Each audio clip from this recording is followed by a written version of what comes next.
আসসালামু আলাইকুম এভরিওয়ান, আশা করি সবাই খুব ভালো আছেন। আজকে আমি রুই মাছের একটা রেসিপি শেয়ার করব। এটা স্পেশাল মানুষের জন্য বা দেখা যায় যে আমরা চেষ্টা করি বাসায় আত্মীয় স্বজন আসলে যে কোনো রান্নাই একটু স্পেশাল ভাবে রান্না করার জন্য। বাসায় আমরা নর্মাল খাবার খেলেও আত্মীয় স্বজন আসলে একটু চেষ্টা করি একটু অন্যভাবে বা একটু মানে শাহী টাইপের রান্না বান্না হোক। তা আমি সেটাই আপনাদের আজকে রান্না করে দেখাবো যে আপনারা যদি বাসায় মেহমান আসে রুই মাছের এই রেসিপিটা আপনারা রাখতে পারেন, হোপফুলি আত্মীয় স্বজন অখুশি হবে না। আমি এটা যেভাবে রান্না করছি সেটা আপনাদের সাথে দেখাই, এবং এটা খুব বেশি যে ঝামেলা তা না, খুব সহজেই এটা রান্না করা যায়। এটা রান্না করার জন্য আমি রুই মাছের যে পিস গুলা এগুলো হচ্ছে পেটিটা ছাড়া শুধুমাত্র মানে পেটি কেটে মাছের শুধু অংশটা নিছি। কারণ হচ্ছে যে পেটিটা যদি ভেঙে যায় ভাজার সময় তাহলে ওটা দেখতে খারাপ লাগে। তবে আপনারা ওটা সহও রাখতে পারেন, কোনো সমস্যা নেই। আমার কাছে এটা এইভাবে রান্না করলে ভালো লাগে। তবে ওই পেটি সহ মাছের পিসটা যদি কাটা হয় তাহলে সেক্ষেত্রে সাবধান থাকতে হবে যে কোনোভাবেই যেন মানে পেটির অংশটা ভেঙে না যায়, গোটা গোটা থাকতে হবে ভাজার সময়। আর এটা আমি হচ্ছে যে পরিমাণ মতো লবণ, হলুদ গুঁড়া, ভাজা জিরা গুঁড়া আর সামান্য একটু আদা আর একটু রসুন বাটা, এগুলো সবগুলো মশলা খুব ভালোভাবে মাছের সাথে মেখে 10 মিনিট রেখে দিব, যাতে করে মশলাগুলোর সাথে মাছটা ভালোভাবে হচ্ছে মানে ভিতরে ঢুকে যায় আর কি, মশলা প্লাস লবণ। এগুলো ভালোভাবে মেখে আমি 10 মিনিট মাছটাকে ঢেকে রেখে দেব। এবার 10 মিনিট পর আমি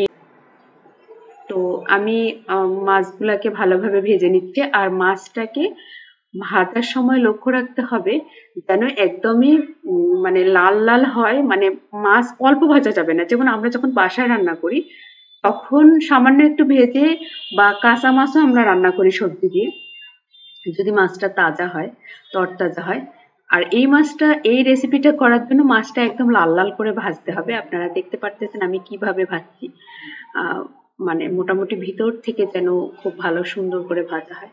তো এভাবে সবগুলো মাছ আমি ভেজে নিচ্ছি একটা একটা করে। এবার যে কড়াইতে আমি মাছগুলা ভেজে নিচ্ছি সেটাতেই যথেষ্ট পরিমাণ, আর এটা এই তরকারিটাতে একটু তেল বেশি লাগে, পেঁয়াজ বেশি লাগে, মশলাপাতি একটু বেশি লাগে। ভুনা তো সাধারণত আপনারা জানেন যে মশলা পরিমাণ বেশি থাকে। তো যে তেলে আমি মাছটা ভেজে নিছি সেই একই তেলে মোটামুটি 1 কাপ পরিমাণ পেঁয়াজ, আপনারা ভিডিওতে দেখে হয়তো বা বুঝতে পারতেছেন না, কারণ এর যে গ্রেভিটা হবে সেটা খেতেও কিন্তু অনেক টেস্ট হয়। আর এখানে হচ্ছে 2টা পাকা টমেটো, বেশি বড় না মাঝারি সাইজের পাকা টমেটো আমি ব্লেন্ডারে ব্লেন্ড করে নিছি। আমি একটা মশলা তৈরি করে নিই। পাকা টমেটোর সাথে সামান্য একটু আদা বাটা, সামান্য একটু রসুন বাটা, তারপর হচ্ছে আর শুকনা মশলার মধ্যে থাকতেছে হচ্ছে শুকনা মরিচের গুঁড়া, সামান্য একটু হলুদ গুঁড়া। আর হচ্ছে যে মশলার পরিমাণগুলো আমি এক্স্যাক্টলি বলতেছি না, আপনারা এগুলো সাধারণ রান্না সবাই জানেন, সবাই পারেন যে মানে মাছের পরিমাণ অনুযায়ী। জিরা গুঁড়া হচ্ছে জিরাটা আমি মানে তেলে তারপর হচ্ছে গুঁড়া করে নিছি। এবার সবগুলো মশলা আমি ভালোভাবে মিক্সড করে নিচ্ছি সব একসাথে। তাহলে হবে কি, শুকনা মশলাটা এখানে দেওয়ার কারণ হচ্ছে যে যখন আমি ভুনা করবো তখন মশলাটা পুড়ে যাওয়ার সম্ভাবনা থাকে না। পেঁয়াজটাকে একদম লাল লাল করে ভেজে নিছি আমি। পেঁয়াজটা যখন ভাজা হয়ে যাবে এবার রেডি করা মশলাটা পেঁয়াজের সাথে ঢেলে দিলাম। দেওয়ার পরে এই মশলাটাকে একটু সময় নিয়ে কষাতে হবে, যতক্ষণ না পর্যন্ত কাঁচা মশলার গন্ধটা চলে যাবে। আর হচ্ছে একদম গ্রেভিটা একদম মানে এটা 1/4 পরিমাণে চলে আসবে। এখন যতটুকু আছে ভুনা করতে করতে ওটা তেলটা উপরে ভেসে উঠে দেখে মনে হবে যে আপনি এটা দিয়েই মানে ভাত খেতে পারবেন। এই অবস্থা আমি এই মশলার পরিমাণে শুধু একটু লবণ দিলাম, কারণ মাছের মধ্যে লবণ আছে। আর এই মশলাতে ভুনাতে যতটুকু মশলা লাগে শুধু ততটুকু পরিমাণে দিছি। মাছের পরিমাণে, মাছে আর আলাদা করে লবণ দেওয়ার দরকার নেই। এই মশলাটা ভুনাতেই আসলে তরকারিটার মজাটা ডিপেন্ড করে।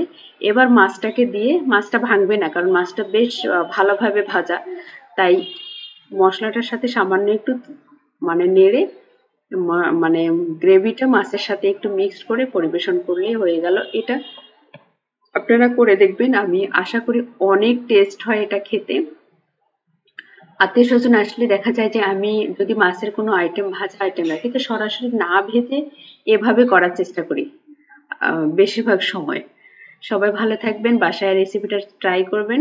সবার জন্য অনেক বেশি শুভকামনা। আমি এখানেই চলে যাই। আল্লাহ হাফেজ, আসসালামু আলাইকুম।